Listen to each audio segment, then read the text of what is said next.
10 years ago, I wrote an essay called To Measure Yourself Just Once.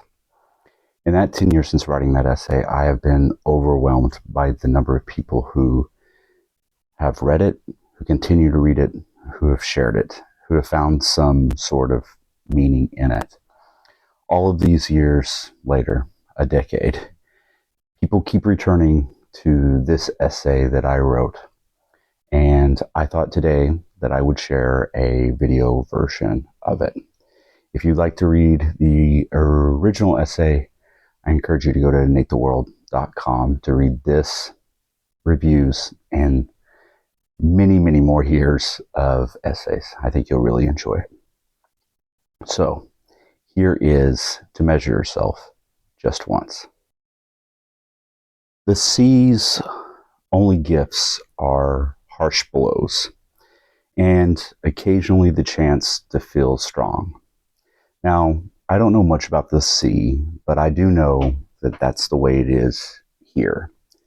And I also know how important it is in life, not necessarily to be strong, but feel strong, to measure yourself at least once, to find yourself at least once in the most ancient of human conditions, facing the blind, deaf stone alone with nothing to help you but your hands and your own head.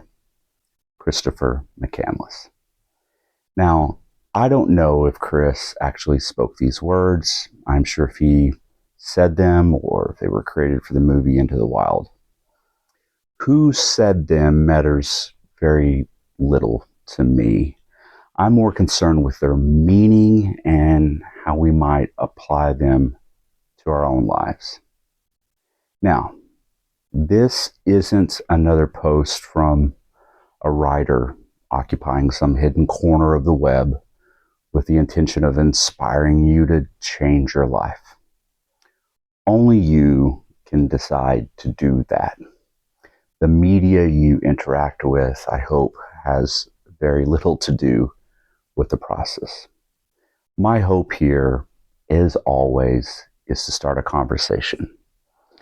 Now, here are some things that I pulled from that quote. We should test ourselves once.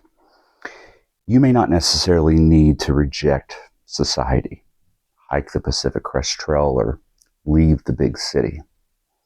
But I would encourage you to test yourself. Test yourself with the understanding that once may not be enough. When I chose to move to Seattle, I tested myself. It was a revelatory experience. I have learned more about myself in the last 4 years than in the previous 27. For that, I will be forever grateful. I also fully acknowledge that it might be time for another lesson. Where I once shied away from these moments, I have now come to embrace them in an effort to learn about myself and discover some much needed clarity. When we test ourselves, we create the environment for these sort of things to happen. We may fall or we may succeed, but without a doubt, we will learn something about ourselves.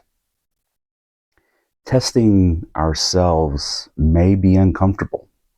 This zone of discomfort is so vitally necessary. As my mother is famous for saying, these moments build character. I would take it a step further and say they reveal character.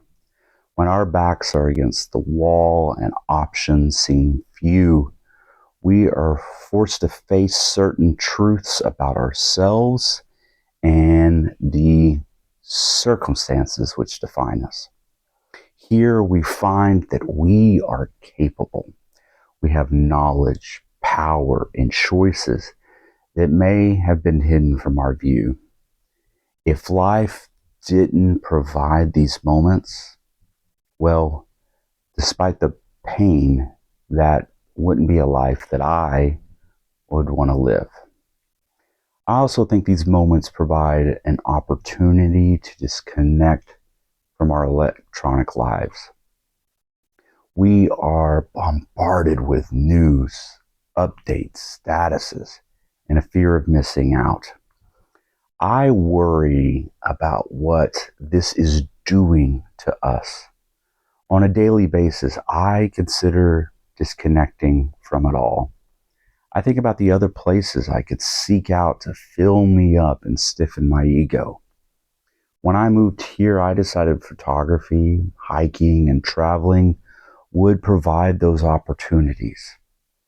These adventures could be chances to have moments that are just mine. They would also be moments to test me and my limits. What things do you do to test your abilities? Let me know. I really do want to hear from you. Along the same lines, I think simplification is how to pursue life. The world is so loud and filled with so many distractions, needs and wants and desires. Really, all we need is a roof overhead, food in our bellies, loving family and friends, and something to satisfy our passions. Anything beyond that is noise. A great test for us is to find ways to simplify our lives. Let's try to get back to things that matter and quiet the things that don't. This, of course, is easier said than done. Centering oneself isn't easy, but no worthwhile test should be. Finally, we should test our limits. I say it and hear it said all the time. I could never do that. In truth, we have no clue of what we are capable of when we are tested. I think we all possess the power to surprise ourselves, which I think is the whole point of the quote above. And ultimately, this post. We should allow ourselves to be surprised.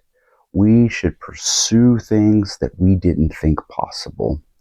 We should fail. We should succeed. We should love life and reject one of conformity and comfort. Thank you. Be good to each other.